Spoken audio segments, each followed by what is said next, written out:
tanto, en el versículo 13 dice, para poder enfrentar esa lucha, dice, debemos tomar toda la armadura de Dios. Y ahí menciona todas y cada una de los componentes de la armadura de Dios que nosotros, la iglesia, debemos de portar. Y es interesante hacer notar esto en la iglesia de este último tiempo. En el Evangelio de Mateo, en el capítulo 12, tenemos algo muy interesante. Allí nuestro amado Señor nos descubre la realidad de dos reinos espirituales que luchan incansablemente por conquistar el corazón del ser humano. Y dice la palabra en el capítulo 12 del Evangelio de Mateo que nuestro Señor Jesucristo está respondiendo una pregunta.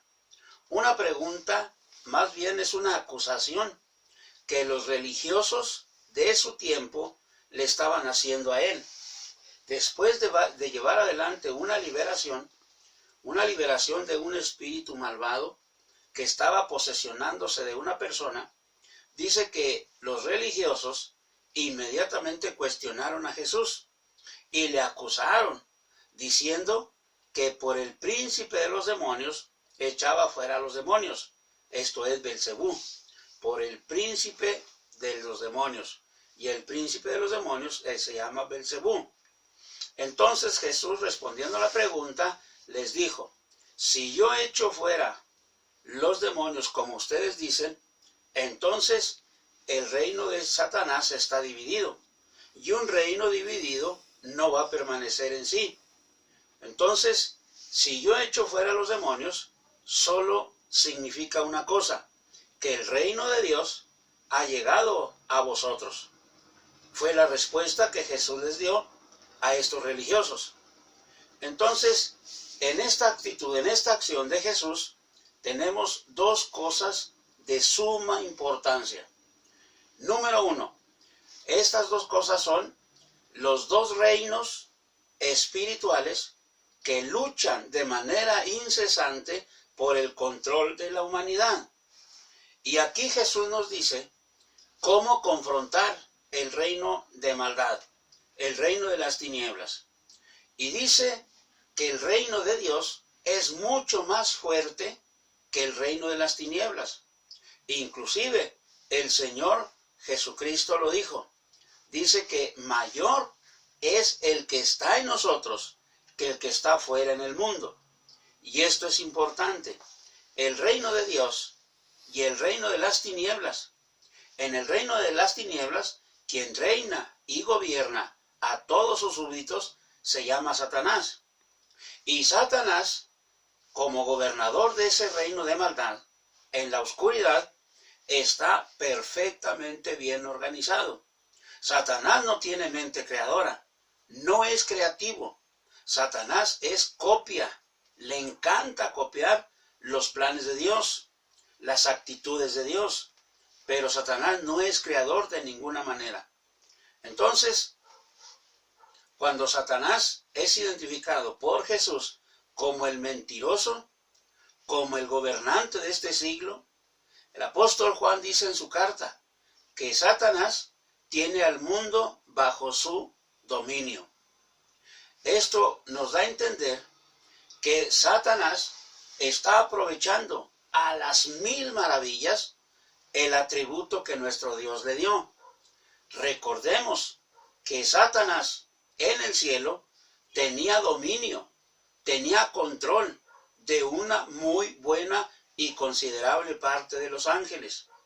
Con solamente un ademán de Satanás, los ángeles irrumpían en alabanza y en adoración.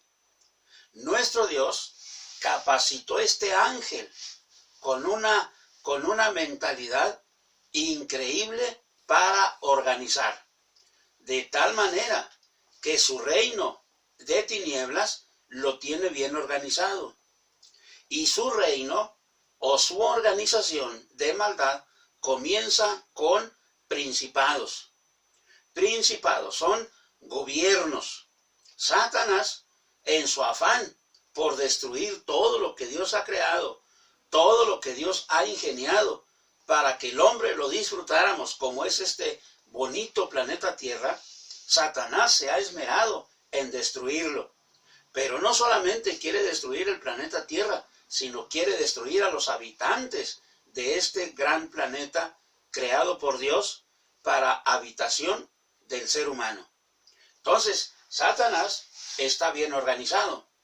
Pero en el Evangelio de Mateo, en el capítulo 12, nuestro Señor Jesucristo le está dando una demostración a Satanás que el único rey real y gobernante real se llama Jesús y nadie más. Satanás solo es un usurpador, solo es un mentiroso, un falso que se está tratando de apoderar de todo lo que Dios ha creado y destruir todo lo bonito que Dios ha creado. De tal manera que en este Evangelio de Mateo, Jesús tiene una confrontación y le trae la liberación a esta persona. Pero inmediatamente los religiosos de ese momento cuestionaron a Jesús y le dijeron que por el príncipe de los demonios, o sea, por la ayuda, por la alianza que según ellos Jesús tenía con Belcebú, echaba fuera a los demonios. Entonces Jesús les responde y les dice, si fuera así, entonces el reino de Satanás está dividido, y un reino dividido nunca va a permanecer.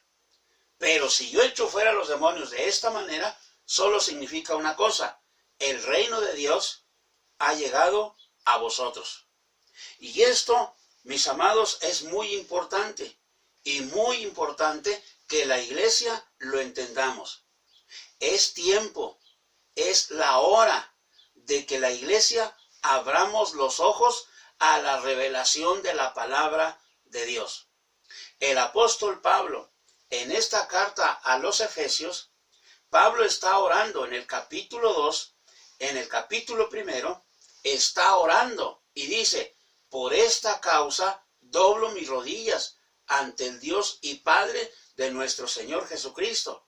Dice, para que Él les alumbre los ojos del entendimiento, para que puedan comprender lo grande del amor que Dios tiene por ellos. Y es importante que la iglesia de hoy abramos nuestros ojos a la realidad de esta revelación de la palabra de Dios. Es muy importante. No podemos luchar tratando de alcanzar el éxito en nuestra obra evangelística, como es nuestra prioridad, predicar el mensaje del evangelio con éxito, con unción y con poder, dependiendo solamente del conocimiento bíblico que podamos poseer, dependiendo únicamente de las habilidades que tal vez algunos ministros podamos tener. No podemos alcanzar el éxito de esa manera. El éxito no es que nos escuchen las multitudes. El éxito es que cuando el oyente escuche el mensaje de la palabra de Dios, venga de rodillas arrepentido a los pies de Jesucristo, dispuesto a cambiar completamente su modo de pensar y su manera mala de vivir. El éxito es cómo es que los oyentes reciben el mensaje del evangelio.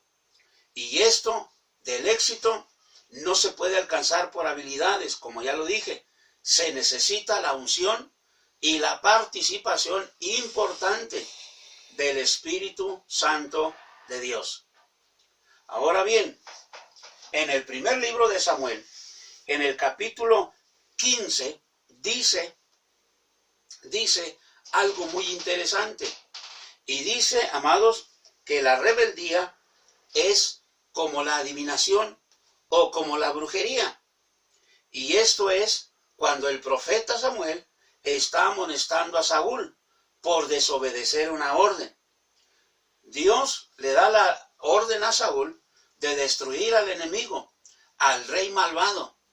Pero Saúl, creyendo tener un pensamiento mejor que el de Dios, le perdonó la vida al rey y se trajo lo mejor del ganado para ofrecerlo en holocausto a Dios. Samuel lo amonesta y le dice que ciertamente el obedecer es mejor que el sacrificio, y eso es lo que a Dios le agrada. Y de allí Samuel habla de lo peligroso que es la rebeldía, de lo peligroso que es la hechicería, de lo malvado que es la obstinación, y dice, todo esto es como la brujería. ¿Por qué? Porque ambas cosas le dan lugar al diablo. Y vemos que esta distinción o este conocimiento que nos da Samuel en la amonestación que hace a Saúl, encontramos una palabra muy importante, que dice, hermanos, que la brujería es increíble cómo es que ha entrado a la iglesia. Usted podrá decir, ¿brujería en la iglesia? Pues, amados, déjeme decirle que sí. La rebeldía es como la brujería. Lo mismo es la obstinación. Entonces, miramos en la carta a los Gálatas, en el capítulo 3 y en el versículo 1, donde el apóstol Pablo está diciendo a esta iglesia en Galacia, y le está diciendo, Gálatas insensatos, ¿quién os fascinó para no obedecer a la verdad? Habiendo comenzado por el Espíritu, ¿ahora vas a terminar por la carne? Fascinó es un sinónimo de la palabra embrujar. En otras palabras, ¿quién los embrujó para no obedecer a la verdad? A la verdad que ya habían creído, la verdad que ya les había hecho entender que Jesucristo es el Salvador y que murió crucificado. ¿Quién los embrujó para desechar esta gran verdad y aceptar una mentira y a raíz de la mentira rebelarse? Habiendo comenzado por el Espíritu, van a terminar por la carne. Y esto es importante, muy importante, porque dice la Escritura, allí mismo, en la carta que le estoy mencionando, dice en el capítulo que Pablo está escribiendo, capítulo 5, dice, hermano, en la carta a los Gálatas, dice, las obras de la carne. Las obras de la carne. Y allí en las obras de la carne menciona la brujería y la hechicería. La brujería y la hechicería son obras de la carne. Y dice que la rebeldía, el profeta Samuel, es como la brujería. Ahora bien, ¿qué pasa cuando la iglesia entra en completa y abierta rebeldía contra los planes pastorales o ministeriales? A Satanás le gusta, le fascina que en la iglesia se llene de corazones rebeldes, de corazones que rechacen el plan de Dios, de personas que según son convertidas y tienen años en el ministerio, tienen años participando en la iglesia, pero tienen un corazón obstinado y rebelde. ¿Cómo es posible que se alcance el éxito con personas en el liderazgo de este tipo? Es importante, obras de la carne. La brujería es obra de la carne. La rebeldía es obra de la carne. Amado hermano que me escuchas, ¿nunca te has revelado tú a los planes de Dios expuestos por el pastor? ¿A los proyectos de Dios expuestos por el pastor? Para el avance del ministerio, para la expansión de la obra de Dios en esa ciudad, en esa colonia, en ese barrio, en ese pueblo donde te ha tocado estar. Déjame decirte que la palabra de Dios nos dice que es importante que le pongamos atención a estas cosas. El consejo de Pablo es que una vez que tenemos una lucha